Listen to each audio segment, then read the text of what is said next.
Good evening, ladies and gentlemen. You have, in your infinite wisdom, chosen the director's commentary feature on this DVD, and hence I am speaking, for I am he, the director of this short cinematic masterpiece. Look, that's my name, if you needed proof of my involvement.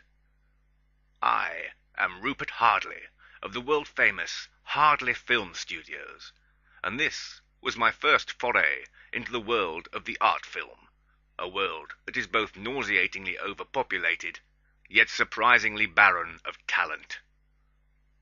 I chose this title to reflect my growing sense of ennui at the human condition. Many have tried to capture this weary melancholy on celluloid. Only I have succeeded. Lesser directors would have waited for one of the many foggy days that befall London with alarming regularity.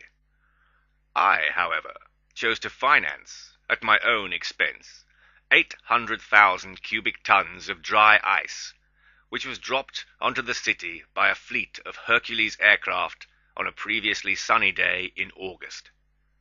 In this way, I was able to guarantee the filming would suit my schedule, rather than allow the vagaries of the British weather system to handicap my rampant creative urges. An unforeseen consequence of this brilliant idea was a threefold increase in road accidents and the unfortunate asphyxiation of an asthmatic outside Madame Tussauds. I have always been a firm believer that there cannot be art without suffering, as long as I'm not the one actually doing the suffering. The fog is, of course, a metaphor for the lack of vision demonstrated by our so-called leaders, and this big wheel thing is, metaphorically, you, spinning endlessly, going nowhere, and very, very boring. Here is the metaphorical me, the carousel of genius, bright, beautiful, endlessly entertaining, and excitedly ridden by young and old. Who is this man? Where do he go? What am he for? You tell me. Here's a tip for all you budding filmmakers out there. Give up, you talentless oaf! No, but seriously, if you think your art film is lacking something, the final ingredient that makes it magic, drop in a couple of kids with balloons.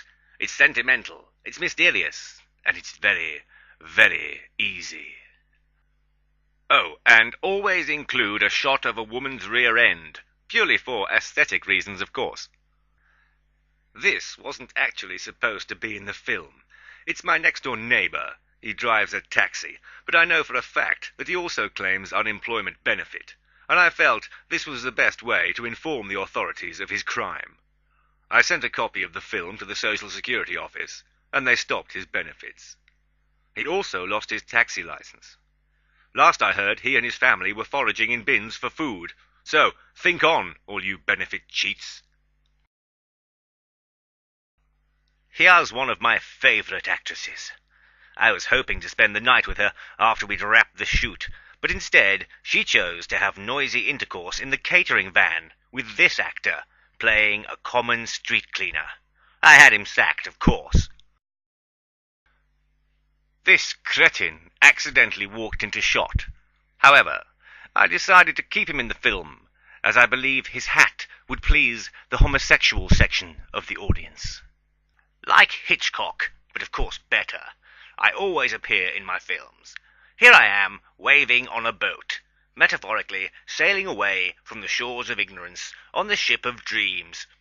Of course, that's not actually me, that's my body double.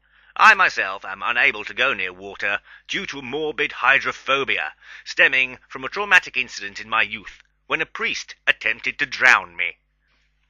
And so, the experience of a lifetime draws to an end.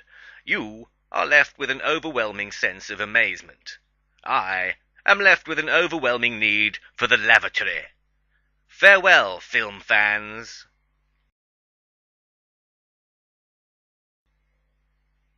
You there, boy! Where is the lavatory?